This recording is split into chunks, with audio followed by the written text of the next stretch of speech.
All right. Well, David, welcome. I'm so excited to be chatting with you. You have directed In Search all of the In Search of Darknesses, plus The Yep. Thing Expanded and Aliens Expanded, correct? I am an executive producer on Aliens Expanded and The Thing Okay. Expanded. Okay. They're all creator VC projects, long form documentaries. Ian Nathan is the director of Aliens Expanded and now The Thing Expanded, which is in Oh, yeah. production right now. But yeah, so all the In Search of Darkness 80s trilogy, part one, two, and three, and In Search of Tomorrow, which is 80s sci-fi. And now, And now, In Search of Darkness 1990 to 1994, which that's is what right. we are here to talk about specifically. So, this is very exciting. Obviously, I'm a 90s kid, so I'm very excited for this era. But what was like so exciting for you to continue? Or actually, why did you want to continue into the 90s? You wrapped up the 80s. Why continue on? It's a good question because I never expected to do three long form documentaries only about the 80s. I was happy to do part two and very happy to do part three. But, Yeah. when you do a 4 and then a 5 hour documentary, you wonder if there's more to cover or if your audience really wants more or not. And Mm, just for the uninitiated, the In Search of Darkness documentaries, they're long form documentaries where you cover a whole decade. So the 80s, 1980 to 1989, we cover a number of films with a spotlight on each film. And then there's larger context chapters in between each year, the heroes, the villains, the special effects, music, sound design, things like that. And so after doing the first one, people said more, more, more, especially because you only did North America. And I was like, there's so much amazing horror in the 80s. I can't fit it all in one thing, yeah. despite my best efforts. And I'm a completist as well. I want it all in there. So part two was great because we could go in more international territory, Italian horror and things like that. And part Yeah. three, we could now do so many of these straight to video things. And I say all that as sort of a precursor to the 90s because you asked Yeah. why the 90s. I was ready for a new decade after three dips A into lot of the 80s. A lot of yeah, three 80s. multiple returns to the 80s well, and still haven't covered it all. But so many people were clamoring for another decade, and the it was deafening for 90s. And so CEO of Creator VC, Robin Block, he and I, we put our heads together and we say, listen to the audience, listen to the crowd. What do they want? And um, we ultimately like to survey people to make sure that this is indeed the direction we want to go. And the responses for the films that the audience wanted, and the type of things that they wanted us to discuss, deafening roar. But last I'll say is that we decided to do something a little different this time and divided it into two Okay. parts. So Okay. part one coming out now, 90shorrordoc.com. We can plug it later, but that's where you get it between now and Halloween to order it. Um, but I am as soon as I'm done with this interview, I'm jumping on, part two, so we can deliver it in about a year. Wow. That's wild. And that And would I be mean, 90. Sorry, I apologize to talk over you. oh yeah. And 1995 to 1999, I want to specify. So this is 90 to Okay. 94, and then we'll do 95 to 99. So, how do you pick which movies to include? I mean, obviously we all know like the big ones that are so like influential, but how do you decide which films to really focus in on, especially when you're now doing these two parts and figuring out like in the chronology which films are like you deem enough to be part of a documentary? Well, what I've learned over the past three films and the sci-fi and the three 80s films is that release dates are all over the map. So first of all, you got to figure out what's the logic. So is there some Yes. consistency? And Yeah. so, for better or for worse, because I live in America, we decided to do United States release dates. Okay. So that helps organize things because you can go to Hmm. IMDb and a movie came out in 90. It says Oh yeah. 1994. For example, In the Mouth of Madness, John Carpenter says 1994, but the Yeah. release date is the beginning of 1995. So, that explains a lot of things for a lot of films. And a lot of international films, sometimes they don't have a release date at all in the US, or sometimes it's a video Yeah. release date, sometimes it's much later. So I'll make a decision for that to go based on the Italian release date or the Japanese Okay. release date. But how do I decide? It's a combination of, first we survey everybody saying, what do you want? And people write in what they're interested in, what they're hoping to see. They Mm, vote on it as well. I don't like to reveal any of the results because I like everyone to be surprised with the ultimate reveal when they see the film yeah. and it unfolds organically. But the other element is I like to do mainstream. I like to do eclectic. I've found that everyone who's a true horror fan wants to have the ultimate curation list for stuff they haven't seen. Oh And yeah. so while you can't ignore things that are like Bram Stoker's Dracula, you got to put it in there. Candyman, you got to put it in there. And of course I can. And of course we're going to talk about that. But those are obvious. And if they're so Yeah. obvious, if I choose not to do it, people would be disappointed and that would get raked through the coals. But a lot of it has to do also with getting the talent. So Yeah. say I get Brian Yuzna, director, producer and director, to talk about Bride of Reanimator and to talk about Return of the Living Dead 3.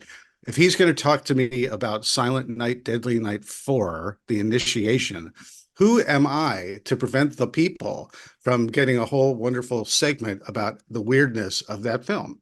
So Hell that that yeah. that may be that might be the only and best answer to your question. Wow, I love that. But that is a great answer because I think that shows the scope of what you're doing here. You're not just focusing on like you said, the Candymans, the Screams eventually, like those kinds of like you're also looking at the indie stuff, the things Yeah. that us horror fans love to find that maybe we And weren't on our like on our calendars, on our watch list before. yeah. Well, and like so Scream came out in 96. Yeah. So you might be wondering, well, do you even like mention Scream? Does Scream exist in Search of Darkness 1990 to 1994? And it does absolutely, because in these in between chapters, we talk about meta filmmaking and self-reflexive Okay. filmmaking and Yeah. trends of the 90s and everything from visual effects to thriller versus horror and all sorts of stuff like that. And so while we won't cover the actual film until the second part, Ghostface definitely makes his appearance. Yeah. Well, and you have New Nightmare, if that's considered 94. Are we That's considering New 94. Nightmare? Yep, yep. Okay, we are considering 94. Okay. Yeah, well, So what that's Wes Craven, he was all about leading the charge, whether it was the people yeah, under the stairs or Wes Craven's yeah, New Nightmare, of really trying to take the established formula, for lack of a better word, of the way 80s films were presented and try something new for the 90s. Audiences yeah, were smarter, intellectual, more demanding. Sure, there was your cheeseburgers of sequels going into the eights and the nines and the yeah, tens, and you keep on going with more Hellraiser and more Phantasm, and we all love that. But yeah, people wanted something that was a little more interesting and challenging, and a nod to their appreciation of film and tropes and Easter eggs and just reflection of real world yeah. socio-political elements that are either they hit you over the head, like people under the stairs, or it's a little more subtle. But it got smarter. Yeah. Well, and I think the 90s gets, I think that the 90s and the 2000s can get a bad rap in the horror world. But so I'm glad you're doing one on the 90s. Is it like a decade of horror that you yourself have been interested in, or do you have a newfound appreciation for it now that you've made the documentary? The answer is yes to two questions. Cool. Cool. Hell yeah. Okay, awesome. Because I'm a little older. I was a 80s teen, and then I was in my 20s in the 90s, starting my Yeah. film career and career Okay. in entertainment, working on movies like, working on full moon entertainment movies. Some of the movies that I cover in this documentary, I was there on the set, pretty Wait, cool. that's so neat. That's cool. Oh, that is So neat. So having Charlie, having Charlie Band, who Full Moon Entertainment was Yeah. huge in the 90s. Sometimes it's fun just to sit with Charlie Band and remind him, I actually worked for you in the beginning of the 90s. And he'll immediately be like, uh-oh, and I'm like, listen, I know where the bodies are buried, but I'm not going to say a word, I swear. But for me, I saw so many of these films first run when they were either in the theater or just on the video store shelves. Yeah. But it was a rediscovery process for me because although I have seen ad nauseum over the last 30 years, I mentioned Bram Stoker's Dracula or Silence of the Lambs or Peter Jackson's, Dead Alive, aka Brain Dead. Yeah. All these wonderful films and some eclectic stuff, some really, Tremors, whatnot. But there were so many films that I'd seen that I was just like, oh yeah, oh yeah, oh yeah, oh yeah, that's really good. And that came out during this era and stuff like that. And getting to discover a lot of titles where I'm like, I never got around to that. But I have the greatest homework in the world. I pop in a 90s horror film and I say, is this worthy? And Darn. What a hard. it's pretty Actually, that is a fun. hard job. Honestly, that is a hard job, I will say. Yeah, yeah. Well, we'll keep telling people that. Yeah, it's very difficult. No one else wants to do it. It's very That's right. difficult. What was did you have a favorite discovery? Like a 90s film that you discovered while researching this that you're so excited you finally got to watch? There were a number of discoveries. One of the cool, I'll give away another chapter. There's a this wonderful book called Bleeding Skull, Okay. it's about DIY micro budget, aka people call it trash horror with respect that they call it Yeah. trash horror. It's the stuff that you do in your backyard. It went straight to video or it never got released. But it represents, literally student bootstrap filmmaking. If you ever saw American Movie, the Yeah. documentary, that, Yeah. Coven is a perfect example of that, where you have a dream, you get your friends together, you're on a shoestring budget and you make your own film. And you may never see the light of day, but you achieved your dream by getting this made. And so I recruited the co-author Annie Choi of Bleeding Skull to talk about so many of these forgotten films that are featured in Bleeding Skull or not even in it, but they've talked about it, and it's very, very fun. So I discovered movies like that I didn't know it existed, like a movie called like The Suckling, and Oh yeah, I know that one. Yeah, I baby. The there you suckling. It's go. so gross. It's wonderfully awful. It's got the greatest monster that I'm sure all the budget went for that one creature. It Oh, looks amazing. absolutely. And these are fun. And the point is this. The point is this.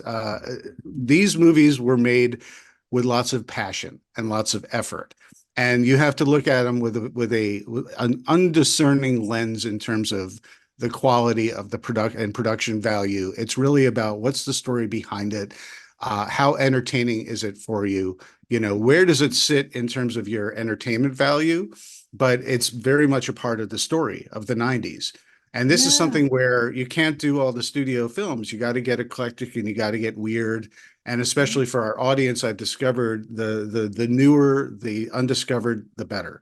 And so that was a surprise to me that I was able to go down this rabbit hole with Annie and get some of the greatest titles ever to put That's in. so cool. I love that. But again, like that, I feel like, I mean, people were always doing this, but in the 90s especially, I feel like we're really starting to get to like the coolest, like shot on video, weird stuff that like Vinegar Syndrome is putting out now Oh that yeah. are so weird and like not great, but also really great. Cause again, like you said, they're passion projects and And there's and something there. So and we're passionate about it ourselves. That's the yeah. thing. Well, the most important thing about all these movies, these documentaries that I make, Yeah.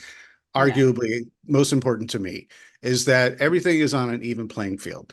And Hmm. so we're not here to judge and tell you what to think. We're just here to present what's it about, What were the challenges? What were the triumphs, the tragedies Yeah. in making this film? Can we get someone who is either there on camera or behind the camera to talk about it, or an expert about it? And then you learn about it. And then you can make your own decisions yourself. But all these movies, great, small, wonderful, terrible, it's all a matter of opinion. And oftentimes these movies are more about the fun you had or the escape you had when you went to go see it. You know, did you sneak that tape? If you went to the video store, did you get like Bambi and Gandhi, and then you put the suckling underneath, hoping no one will notice? You know, we all did that. And then you went with your cousin and you went to the basement VCR, hoping that the tape wouldn't get stuck and eaten up in your VCR, and you'd watch these things and it would be a revelation. And you're hoping Yep. for a little violence, a little nudity, a little sexuality, a little profanity. We all look for that stuff, and this might become your new favorite. And everyone says, the suckling? Are you kidding me? No way. But then it doesn't matter because it's You never important to you. know. Exactly. Well, David, this has been You get it. incredible. I do. I mean, look, I love like movies like Midnight Meat Train and things like that. So like who am I to judge anyone? And also I want to watch all the weird things that people love. So I get it. I am very much on the same wavelength. This has been such a great conversation. How can people watch the latest in the dark in Into the Darkness? How can Yeah, they access it? In Search of Darkness, 1990 to 1994. We do things a little differently. We're a small independent company. So we've made the film. It's being finalized now in terms of, the polish and stuff like that. But what we do is we have a pre-order campaign until October 31st. And when you order the film, if you go to 90shorrordoc.com, so 90s horror doc, DOC, you can get your name in the credits, which is super cool. So everyone from John Carpenter to Heather Langenkamp to Doug Bradley to Annie Choi, you get your name right next to these people, and you get to be sort of part of horror history by being able to get this over the line. And what happens is we give it to you digitally at the end of November, and you get your physical copy, which is kind of hard to come by these days. We make it, manufacture, and distribute it ourselves, and that'll come out at the end of December and beginning of January. And that's the process. So we have a cutoff date of Halloween night, because then we put everybody in the credits, which is a pretty cool thing. Amazing. Well, everyone, so those links are in either if you're watching this on the website and the or wherever we have the link around. So check it out, pre-order, and be a part of horror history, y'all. Thank you again, David. This was great. Thank you so much, Mary Beth. I really appreciate it, and Dread Central's coverage and support of all the In Search of Darkness stuff. It's very, very, very much appreciated. So everyone, happy Halloween. Happy Halloween.